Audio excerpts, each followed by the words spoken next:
everyone, it's Ashley and Nandi, and we just wanted to say welcome to Freedom Soapbox. We vlog about our day-to-day lives and stuff that we think is important. We're excited to have a place to share our thoughts and hear from you all.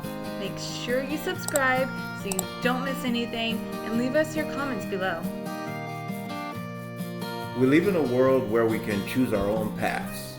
We can be who we want to be and love who we want to love.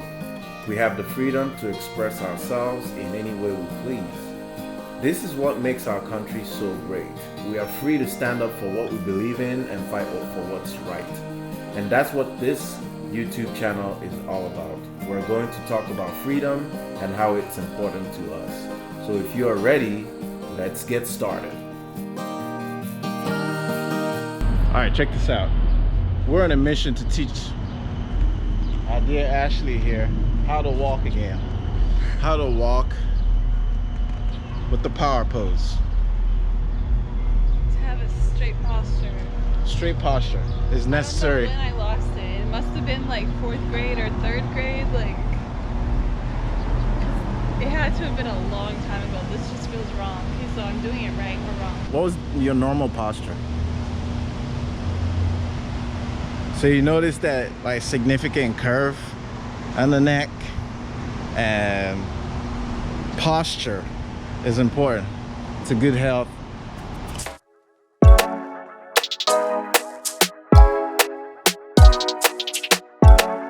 So the better the way to walk is, okay, so we're sucking in the core, tightening the core, shoulder blades and back engaged, chest out, chin up, shoulders back. How am I? yeah, you got it. Looking really sexy, model like. When are we allowed to look down? You stop and you bend over. Just like that.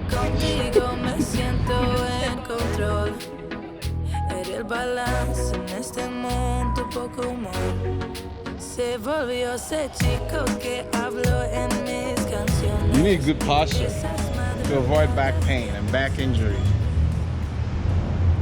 Ashley here is giving you an example of an illustration of what it looks like to have great posture. Got straight spine, spine in a neutral position, C-spine in a neutral position. Am I neutral? Yes. I'm neutral, right? Chest out, chin up, like you're trying to balance a bucket of water on your head.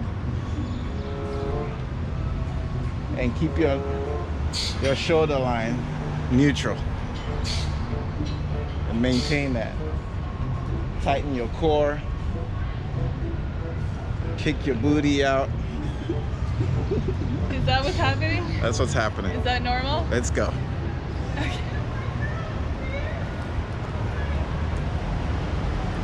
How am I doing? How am I doing? Yeah, keep going. Power pose. Power pose. This is correct? Like, people aren't looking at me and going, oh my god, that's weird, what a weirdo. Look how she's walking.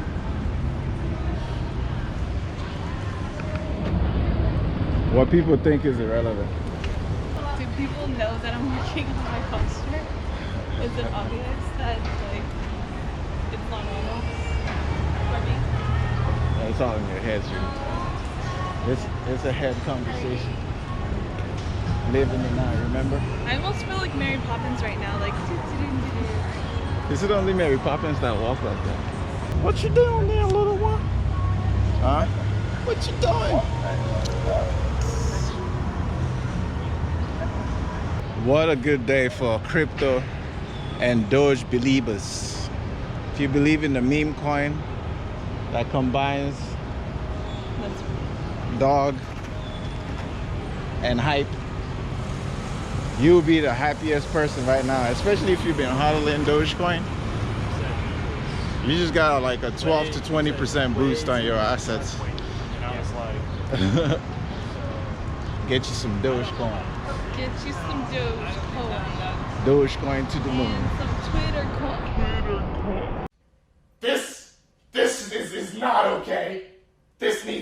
Stop now! Some Twitter stocks. Twitter stocks. Twitter stocks. Tweet, tweet.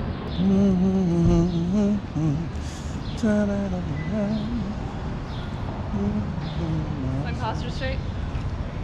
Posher's looking good. Never tried Renzo.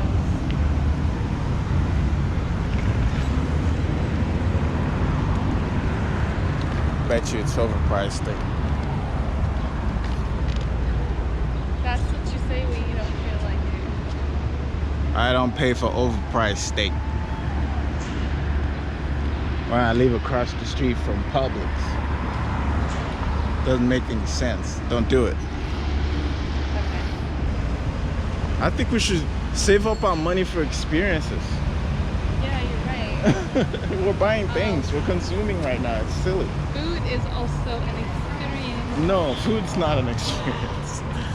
Yes, it's Food, an experience. food is something you No, take no. to survive. To survival. You know. It's like saying, I'll tell you what an experience is. Like traveling to Namibia, renting a truck, renting a truck and driving way out into the. And eating all their food. That's Trying the Namibian food. That's a huge part of the experience. the part that's the experience is the part where you went to another country. If you just ate Namibia's food here, of which you're never gonna find one, but if you ate here in St. Pete, that's not really.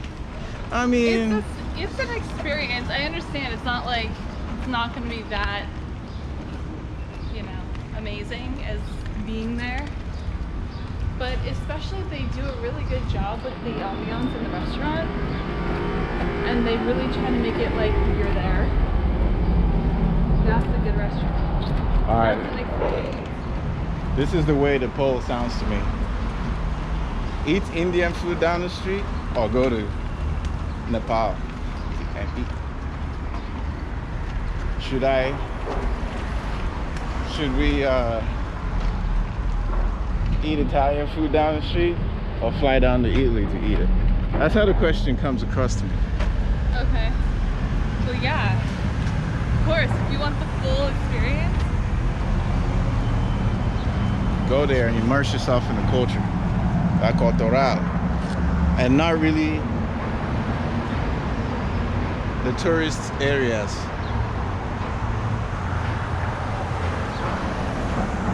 Blend in.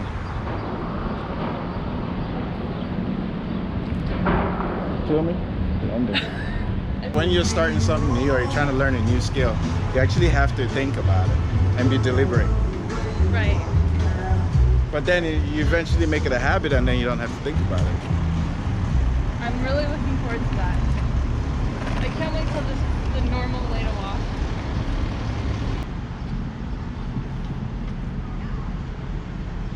How you feeling? Like a model? Do you Yeah. feel like a model?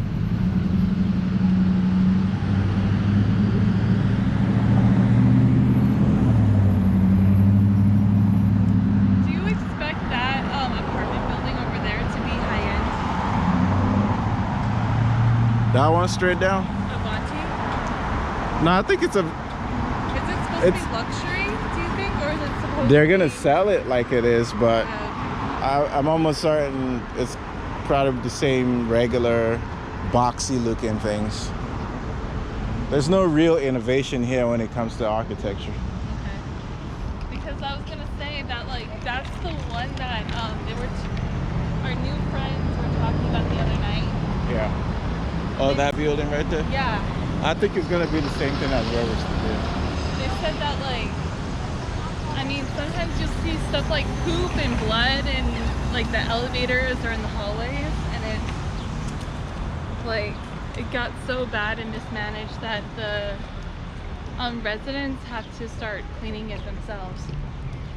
A lot of properties here that are owned by absentee landlords that are, like part of huge parcels owned by venture capitals. So you don't have that touch that you would if it was a mom and pop business, you know? Right. We have to get back to that. Like, we have to get back to community building. Living in communities that cater to the community, not to shareholders or to investors. Right. I don't think this place is gonna get there anytime soon. Just because the policies and the zoning and all of that. This place has been around for a very long time, and those laws are very entrenched. It's gonna take a while to change. If you're looking for innovation when it comes to laws, you'd have to go to a newer place, and you'd have to travel, you'd have to move, like relocate completely.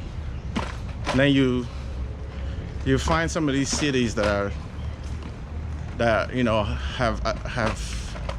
that are keeping up with time. So you would say that where we live, they're not keeping up? No, not really. There's all these buildings are just boxy buildings. There's no, you know, and when you go inside them, you get that sense of investors just trying to do the least they can. And some of these designs are so outdated, you know. They don't foster community. See how soulless the hallways look. You know what I mean? But I do think that they're making somewhat of an effort. Like, I know Joasia, she seems to want to do things. Get people involved. Yeah, like there are a few people out there who are making an effort, but the design of the building, that's where the problem started. These buildings have to, I think, need to be designed to encourage people to meet. They're not designed for people to meet or commune. We've never met a lot of our neighbors. Right. We don't even know who they are, and we live next door to them. What kind of building would you say does that? I haven't seen anyone here. I've seen some of the stuff, like some of the stuff that we watch on YouTube. Some of those newer tiny homes or specialty homes, or some of the stuff that I've seen that they're building in Ghana or in Kenya, where they're building these small units, but they're all in a circle. And there's a lot of green and a lot of walking around them. You know, when you have buildings here that is just surrounded by cars and going fast, and blaring so loud. Yeah, I get that. I look forward to circles. Yeah, parks, Circles. communities, circles, curves. You know, curves are necessary in nature. They have to improve walking score. And some of the walkability needs to be way improved. There's way too many cars here. Just too many. So when I went to Cuba, they had, where I was staying, the house where I was staying, it had this big park right next to it, and most people would come there in the evenings to hang out. But the way the park was set up, it's just like, it's just a lot of trees, a lot of green, a lot of park benches, just like you would have a park out here. But these parks were very, I want to say, like, they were very well used. A lot of the people in the houses, they spilled out there in the evening, and they just sat around and chit-chatted. Okay. You got this sense of people wanting to meet each other and network. And the whole community converged around that park. So I feel like that needs to be the the focus of city building. Parks, not roads. We prioritize roads here. Yeah. And we build houses around the roads. It should be the other way around. We've even moved houses just to put roads there.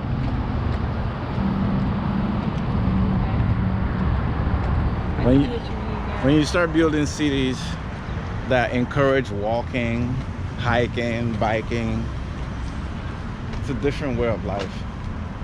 People are more happy. Not just that, you have events that bring people together. Spain was actually. See, exactly. Like the parks, Like anytime you go into like the city area, Yeah. it was like everything was there. First of all, like the stores are way closer together than this. Even though this is way closer than what I've ever been used to. But That's because we're downtown. Imagine people who live outside of downtown. right. They have And to. it seemed like it was really normal for everyone to just live on top of each other kind of in the city areas. Because it had a lot of, Spain is a small country and it has a lot of space like for farming and, you know, other things like that. But it seems like most of the people like to gather and live in smaller spaces.